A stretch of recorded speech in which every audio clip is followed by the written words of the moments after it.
Sometimes, even the strongest relationships can fall apart in the most unexpected ways. I'm Dee, a 24-year-old man, and I recently ended my 9-year relationship with my now ex-girlfriend, Chris. We started dating in high school and have been inseparable ever since, best friends and partners through thick and thin. I thought our love could withstand anything. We even managed to navigate a brief separation during college, always finding our way back to each other. 4 years, I believed we were unbreakable. But by August 2024, something felt off. Chris, now also 24, had started a new job as a front office attendant, and while I encouraged her to build her own life and friendships outside of ours, her behavior began to change. She became distant, her texts less frequent and less warm. I chalked it up to work stress until a friend planted a seed of doubt, suggesting I follow my instincts. I discovered she was being driven to work by a 45-year-old coworker, a family man who worked as a driver. From there, things spiraled. Chris, who once barely drank, began going out more, claiming she needed space to focus on herself.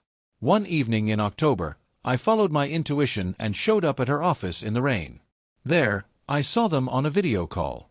She looked happy, comfortable in a sleeveless top she'd only ever worn for me before. When I confronted her that night, she denied everything. The next day, lost and confused, I confided in my sister, unsure what to believe anymore.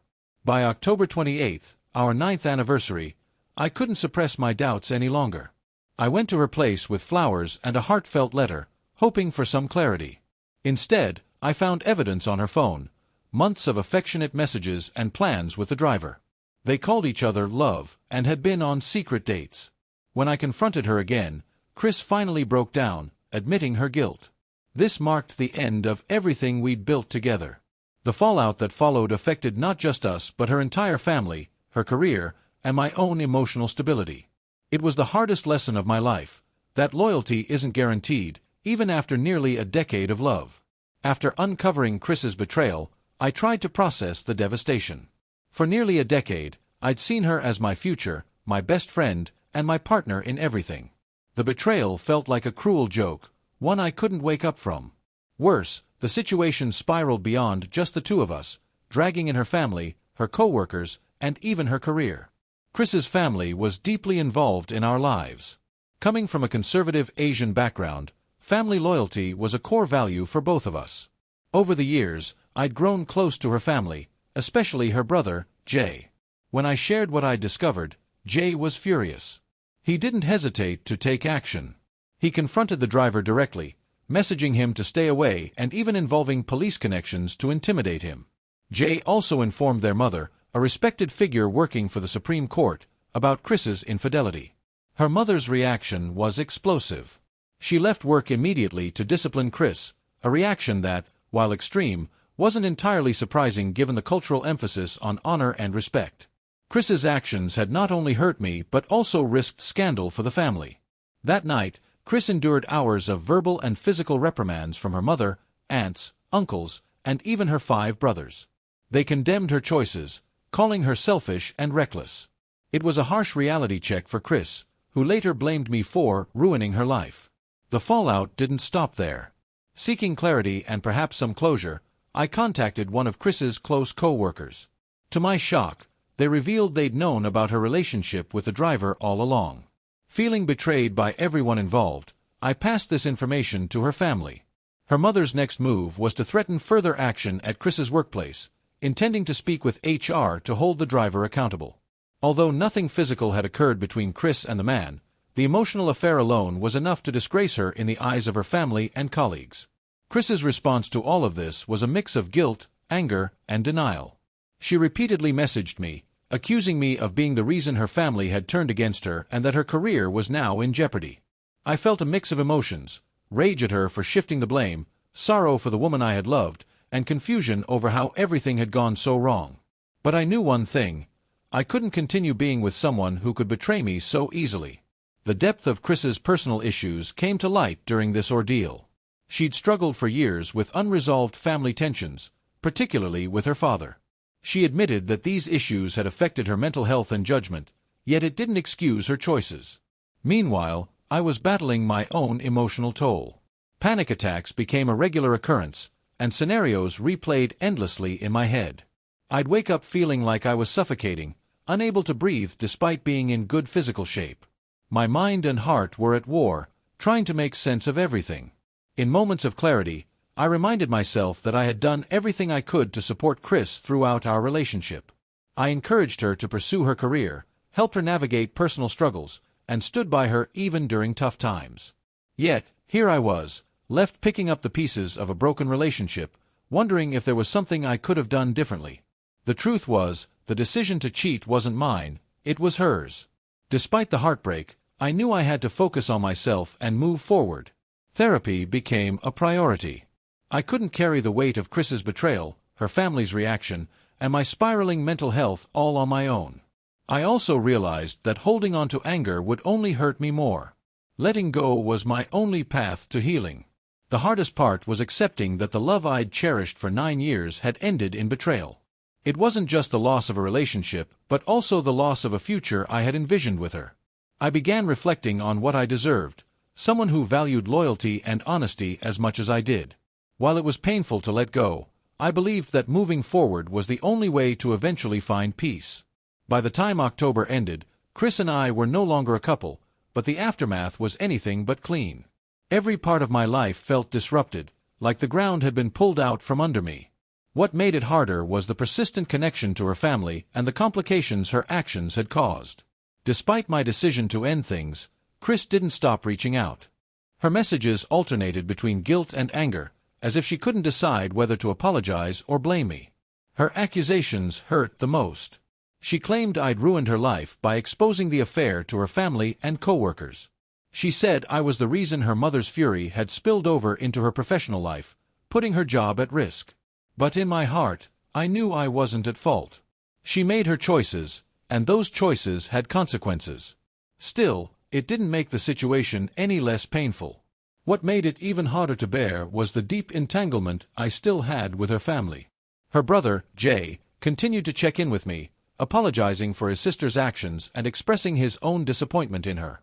Chris's mother, whom I'd been close to, called me more than once to thank me for opening her eyes to the situation.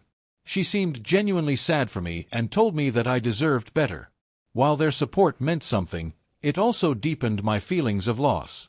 For 9 years, her family had felt like my own, and now that connection was irreparably broken. I struggled to let go of the anger and betrayal. My nights were sleepless, filled with memories of better days and the gut-wrenching images of her messages with the driver. Therapy helped me process some of it, but the pain came in waves. Some days, I felt like I was on the path to healing. Other days, I was overwhelmed by sadness, questioning whether I'd ever trust someone again. Chris's attempt to reconcile with me felt like salt on the wound. A few weeks after our breakup, she begged me to meet her one last time. Reluctantly, I agreed, hoping for closure. She apologized profusely, crying about how much she regretted her actions.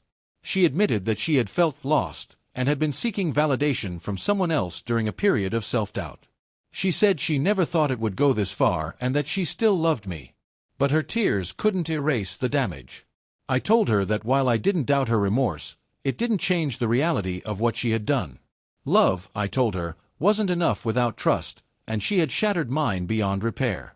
As much as it hurt to see her in pain, I knew that taking her back would only hurt me more in the long run. Our conversation ended with more tears, and when I walked away, I felt both relief and sorrow. It was clear that we were over, but the finality of it hit me harder than I expected. 9 years of shared memories, plans, and dreams, gone. All because of one person's choices. The fallout from her affair wasn't just personal. Her workplace became a source of tension, as her mother followed through on her threat to get HR involved. While nothing physical had occurred between Chris and the driver, their emotional affair was enough to cause a stir. Chris accused me of tarnishing her reputation at work, but I refused to take responsibility for the consequences of her actions. If anything, I thought her workplace should have acted sooner. Her co-workers had known about the affair and done nothing to stop it. Meanwhile, I faced my own struggles. Panic attacks and anxiety became regular occurrences, especially when I thought about the betrayal or imagined scenarios where it might have been worse. I'd always considered myself emotionally strong, but this experience broke me in ways I hadn't expected. I felt weak and vulnerable, like a part of me had been stripped away. Therapy helped me start rebuilding, but it was a slow process. Despite everything, I made a promise to myself: I would come out of this stronger. Chris's actions taught me what I didn't want in a partner, but they also reminded me of what I valued most: loyalty, honesty, and mutual respect. I deserved someone who would stand by me, not betray me when times got tough. Little by little, I began focusing on my own growth. I reconnected with old friends, picked up hobbies I had neglected during our relationship, and spent more time with my family. I stopped checking her social media, stopped responding to her messages, and started imagining a future without her. It wasn't easy, but each small step felt like progress. The end of my 9-year relationship with Chris taught me one of life's hardest lessons: love alone isn't enough to sustain a partnership. Trust, loyalty, and mutual respect are just as important, and when those are broken, the damage can be irreparable. Moving on has been a painful journey, but it's also been a chance to rebuild myself. Since our breakup, I've been focusing on my mental health and rediscovering who I am outside of that relationship. Therapy has been a lifeline, helping me process the betrayal and manage the anxiety that came with it. I've started setting boundaries, both with Chris and with anyone who brings up our past. For the first time in years, I'm prioritizing myself. Chris, on the other hand, continues to face the consequences of her actions. Her family and workplace relationships are strained, and while she's tried to shift blame onto me, I no longer carry the weight of her choices. She's responsible for what happened, and I've chosen to walk away from the drama. Despite everything, I hold on to hope. I know I'm young, and this heartbreak doesn't define my future. One day, I'll meet someone who values loyalty as much as I do, someone who understands the kind of love that lasts through thick and thin. To anyone who's been in my shoes, I want you to know this: it's okay to walk away from a relationship that no longer serves you, no matter how long it lasted. Healing takes time, but it's worth it to find peace and a future that feels right. If you found this story helpful or relatable, don't forget to like, share, and subscribe to my YouTube channel for more content like this. Your support means everything. Stay strong, and I'll see you in the next video.